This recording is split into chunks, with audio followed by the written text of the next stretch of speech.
court for 42 months. The Gentiles are trampling outside the temple. The Antichrist comes and puts an image of himself in the temple. We're going to see it in chapter 13. Who are the two witnesses? A lot of different views. Elijah called down fire and shut the heavens. Moses turned water into blood and smote the earth with plagues. They're killed by the beast. Who are the two witnesses? The Bible doesn't identify them. So who are the two witnesses? The Bible doesn't identify them. They are like Moses and Elijah. But probably there are only two people that haven't died yet, that should have died. Enoch and Elijah. It says in the Bible, in chapter 9 of Hebrews, it's appointed unto man once to die. Everyone has an appointment with death. Even Jesus Christ died and was resurrected. Now, he died a substitutionary death, but there are two humans that have never died. And those two humans are Enoch from the pre-flood world and Elijah, the chief of the prophets of the Old Testament. So it's a lot of commentaries believe that it's Elijah and Enoch. The beast from the abyss kills them. The earth dwellers celebrate, and I talked to you about that. They watch it on their televisions and phones for 3.5 days, and then God resurrects them. Where does all this come from? How do we know this chronology? Because of Daniel. Now, you're going to study probably the book of Daniel, but Revelation is connected to Daniel in an amazing way. In fact, when Jesus teaches Matthew 24, he cites Daniel. He says, don't you know, Daniel said all this.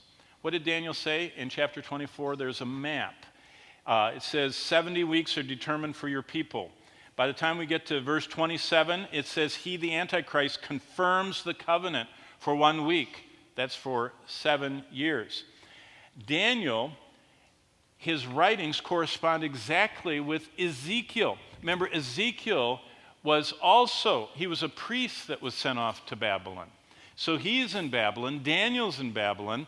Daniel's writing this framework. Ezekiel is writing about the invasion, the coming invasion in the end of days that you can read about in Ezekiel 38.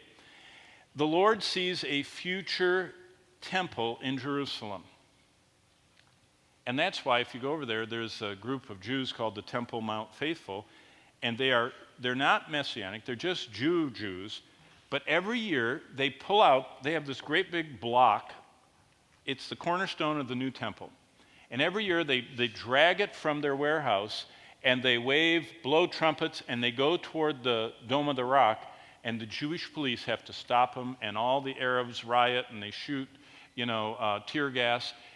The Jews want to build a temple because they know that as the scripture, in fact, John weaves together the longest Old Testament prophecies about Israel's future in Ezekiel and says that temple is going to be there. Well, why? Why is Israel so important? Because God has staked his name on Israel. That's why the devil wants to destroy. That's why the devil's having Iran threaten Israel. Satan knows that God says there's going to be a Jewish people, and there's going to be 144,000 witnesses, and there's going to be a temple, and the Jews are going to be there in Jerusalem, and the second coming of Christ is Jesus rescuing the Jews.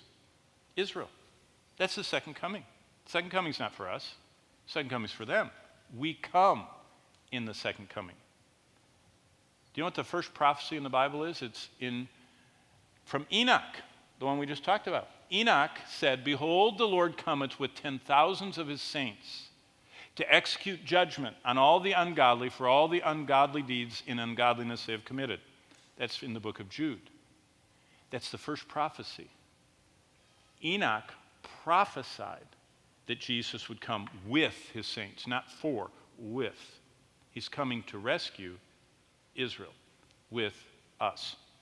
So God stakes his name on Israel. It says in Isaiah 5 and verse 15, the same thing in Jeremiah 31, 1 and 2. God has made